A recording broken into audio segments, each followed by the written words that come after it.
I never thought I'd be the type to get spooked by the things that go bump in the night. But then again, I never thought I'd see what I did in that house. The call came through on a Friday evening, a quiet shift in our small suburban town. Domestic disturbance, the dispatcher said, a man screaming at his wife. Standard stuff, really. I'd handled worse. But when I got to the address, something didn't feel right. It was a typical suburban home, white picket fence, manicured lawn, the whole picture-perfect setup. Kids' bikes leaned against the porch, and the garden gnomes smiled cheerfully in the twilight. But there was a stillness, an unnatural quiet that pressed against my ears, making the hair on my arms stand up. I'd been a cop for almost a decade, and I had learned to trust my gut. Something was off. I approached the house, my hand instinctively hovering near my holster. The door was slightly ajar, creaking as the breeze nudged it back and forth. I knocked, the sound echoing through the quiet street. "Police?" I called out. "Is anyone home?" No answer. I knocked again, harder this time, and pushed the door open. The inside was dim, and as I stepped in, the air seemed to change. It was heavy, like walking through a wall of fog, the kind of thick air that clings to your skin, chills your bones. I repeated my call, louder this time, my voice echoing back at me through the empty hallways. Nothing. Just the quiet, unnerving, and persistent. I started moving through the house, checking each room. It was unsettling, the way the shadows seemed to cling to the corners, stretching and flickering, almost alive. The furniture was neatly arranged, like a showroom. No signs of a struggle, no overturned chairs, no broken glass, just silence. My footsteps echoed, the creaking of the floorboards the only sound.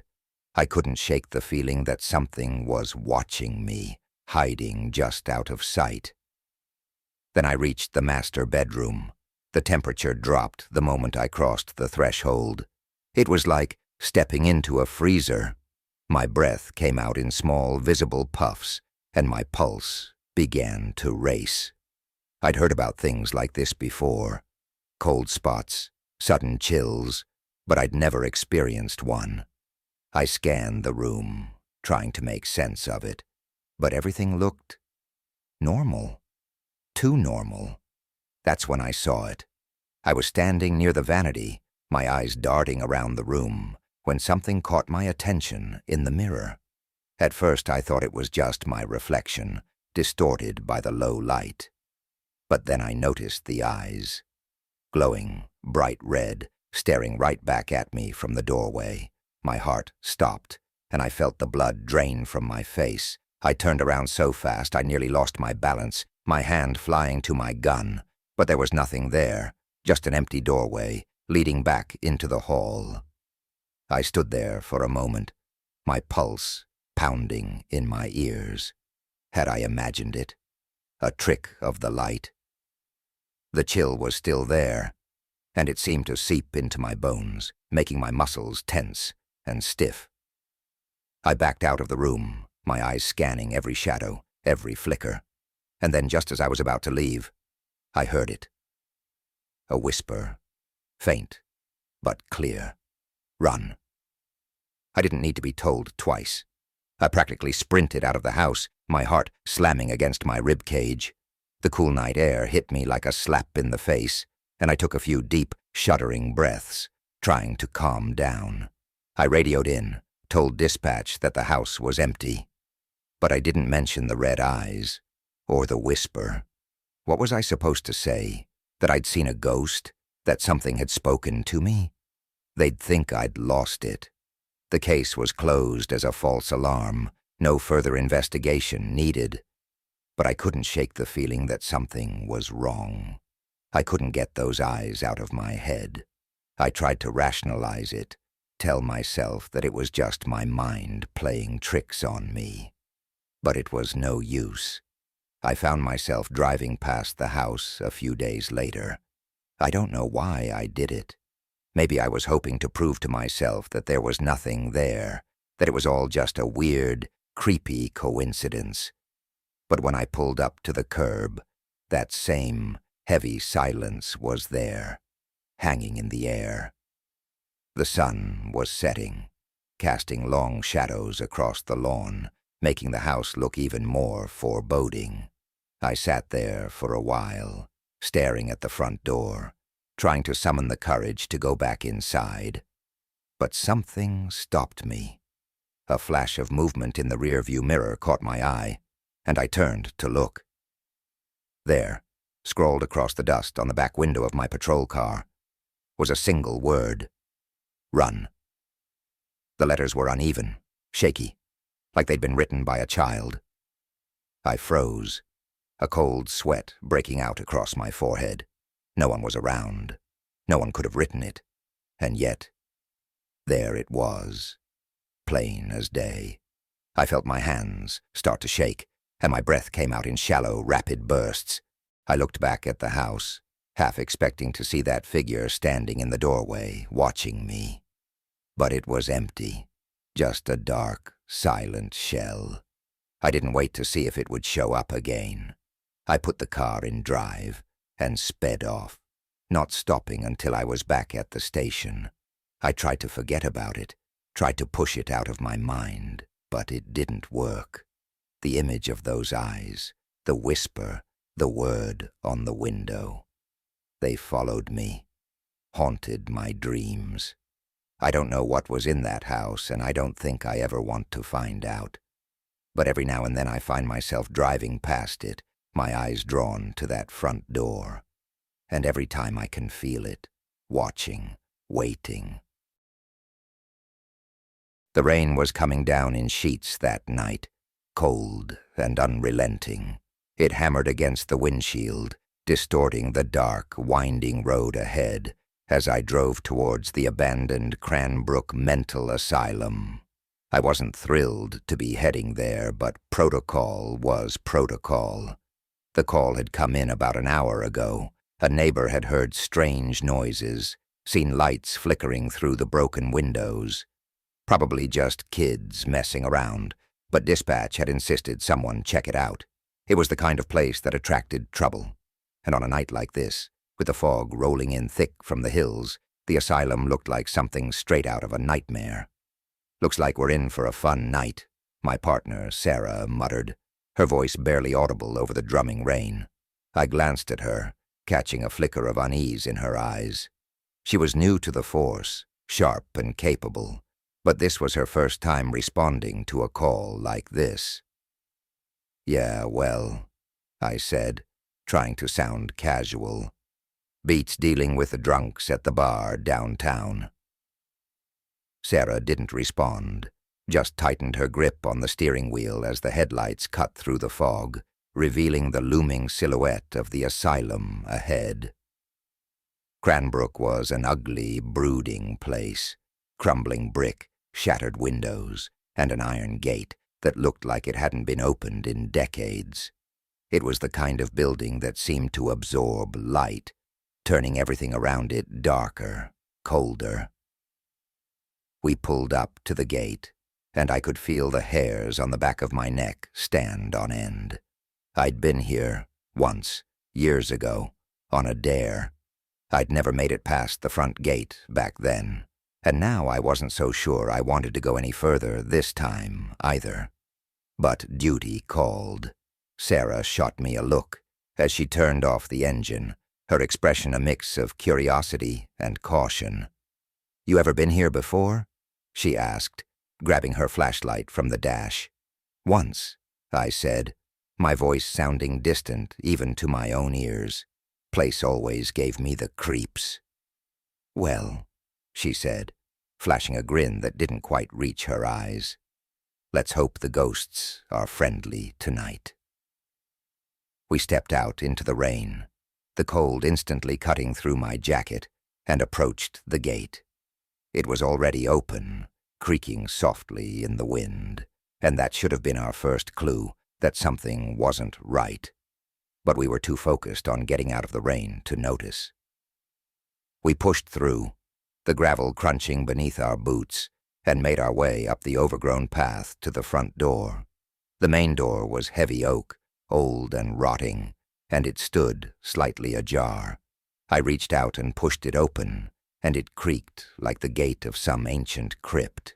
The air inside was stale, thick with the smell of mold and decay. I could feel Sarah tense beside me as we stepped inside, our flashlights cutting through the darkness, casting long, eerie shadows across the walls. "This place is supposed to be sealed up," I muttered, my hand instinctively resting on the grip of my gun. No way anyone should have gotten in. Sarah just nodded, her flashlight sweeping across the empty lobby, revealing peeling wallpaper, shattered furniture, and graffiti scrawled across the walls. There was an uneasy silence hanging over the place, the kind that made your skin crawl. We moved forward, our footsteps echoing in the emptiness.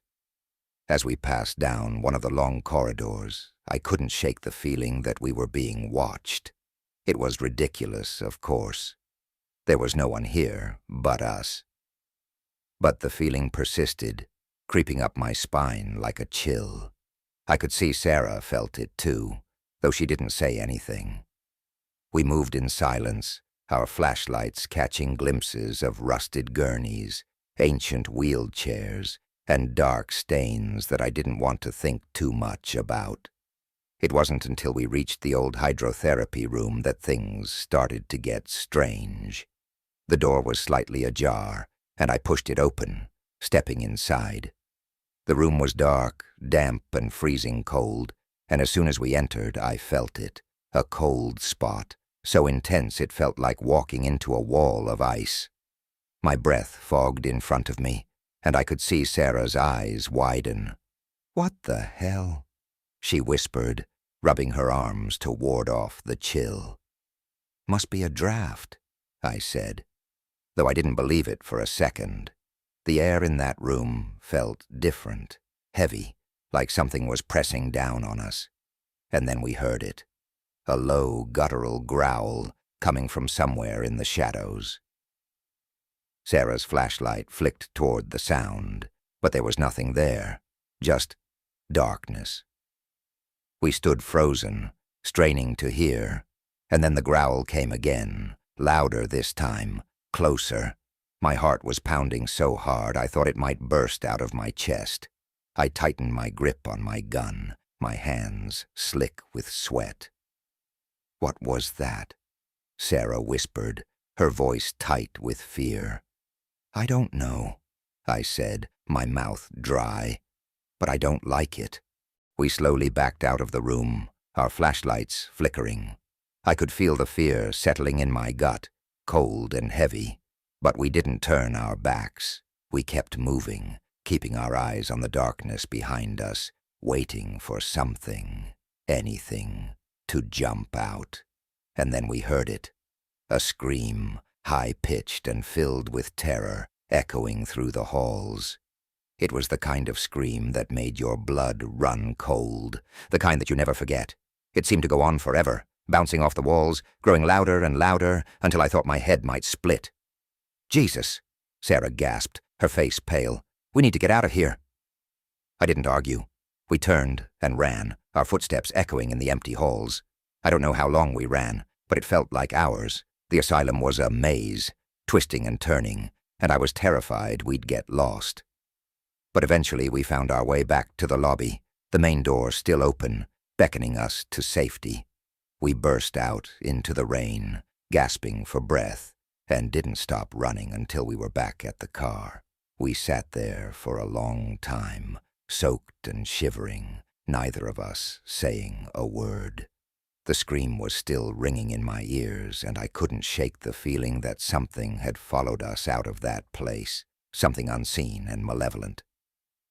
Sarah finally broke the silence. "You heard it, right?" she said, her voice barely above a whisper. "That scream?" "Yeah," I said, my voice hollow. "I heard it." We drove back to the station in silence, neither of us willing to talk about what had happened. The report we filed said it was just kids messing around, that we didn't find anything out of the ordinary. But I knew the truth, and so did Sarah. Some places are best left undisturbed, and Cranbrook Asylum was one of them. I don't know what we heard that night, but I do know this. Whatever it wasn't human. It was one of those nights when the darkness felt endless, swallowing up the distant headlights on the horizon.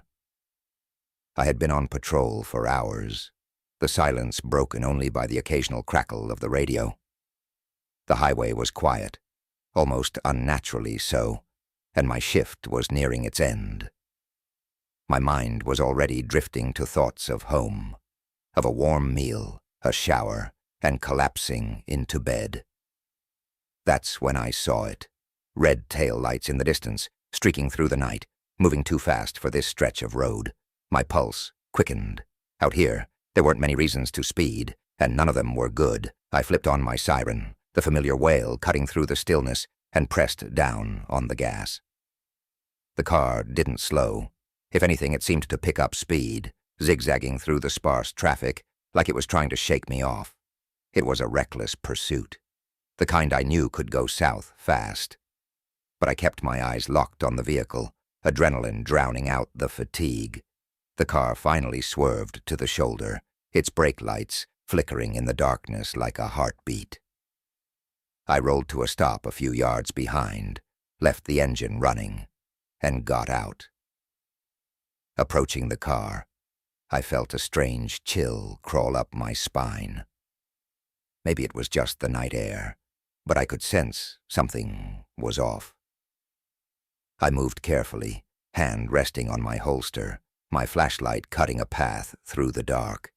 As I reached the driver's side window, I shone the beam inside, ready to confront whoever was behind the wheel. But there was no one there. The car was empty. The driver's seat was vacant, and the engine was still idling, the hum almost eerily calm after the chaos of the chase. The radio was playing, softly, a tinny, static-filled tune that I didn't recognize. I blinked, half expecting to see a figure crouched down, trying to hide. But there was nothing. I checked the back seat, even the trunk, but the car was completely empty.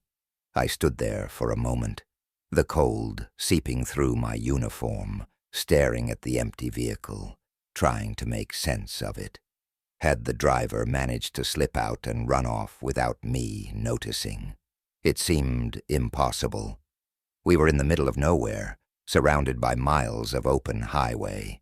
I scanned the darkness with my flashlight, but there was no movement, no sign of anyone. Just the sound of the wind, rustling through the nearby brush. I walked back to my patrol car, my fingers trembling as I punched in the license plate number. Maybe this would clear things up. The response came back almost immediately, registered to a Margaret Anderson, an elderly woman living a few towns over. I frowned. That didn't make any sense. What would an old lady be doing speeding down a deserted highway in the middle of the night? I decided to head over to the address on file, hoping to get some answers. As I drove, I kept glancing in the rearview mirror, half expecting to see those red taillights creeping up behind me again. I shook the thought out of my head, but the unease lingered. It was close to midnight when I pulled up to the address, a small, modest bungalow on a quiet, tree-lined street. I knocked on the door, and after a few moments an elderly woman answered. She looked startled, her eyes wide and anxious. "Yes. Can I help you, officer?" "Ma'am, are you Margaret Anderson?" I asked, trying to keep my voice steady. She nodded. "I'm afraid I need to ask you a few questions. We pulled over your car on Highway 16 about an hour ago. It was speeding, and when we approached the vehicle, it was empty." For a second, her expression was blank, like she didn't quite understand what I was saying. Then her face twisted in confusion. "That's impossible," she said, her voice trembling. "My car's been parked in the garage all night. I haven't been out." I felt a chill creep down my back. I had expected denial, maybe a lie to cover for a family member who had borrowed the car without permission. But this didn't add up. "Could you show me your garage, ma'am?" I asked, trying to keep the apprehension out of my voice. She led me around the side of the house, her steps slow and unsteady. When we reached the garage, she flipped the light switch, and there it was. The same car I had chased down the highway, parked neatly in its spot. The same license plate, the same make and model. I stared at it, my mind scrambling to find an explanation, but there was none. "It's been here all night," she said quietly, as if trying to convince herself. "I was watching TV. I haven't driven it in days." I didn't know what to say. I left my card, told her to call if she thought of anything, and drove back to the station, my head spinning. I spent the next few hours filling out the report, trying to make sense of what had happened, but the more I wrote, the less sense it made. As the days went by, I kept expecting someone to call with a lead, a piece of evidence that would explain everything. But nothing came. Mrs. Anderson's story checked out. She was at home, her car was in the garage, and no one had seen anything unusual. It was as if that car on the highway had never existed. I've been on the force for years, and I've seen my share of strange things, but this was different. It felt like a bad dream, like one of those moments when you wake up and everything is just a little bit off. Sometimes, late at night, when I'm out on patrol, I think I see those taillights again, flickering in the distance just for a moment. But when I blink, they're gone, swallowed up by the dark. I don't know what happened that night, and maybe I never will. But I can't shake the feeling that there was something out there, something I wasn't supposed to see. And sometimes, when I'm driving down that same stretch of highway, I still hear that faint, ghostly tune playing softly on the radio.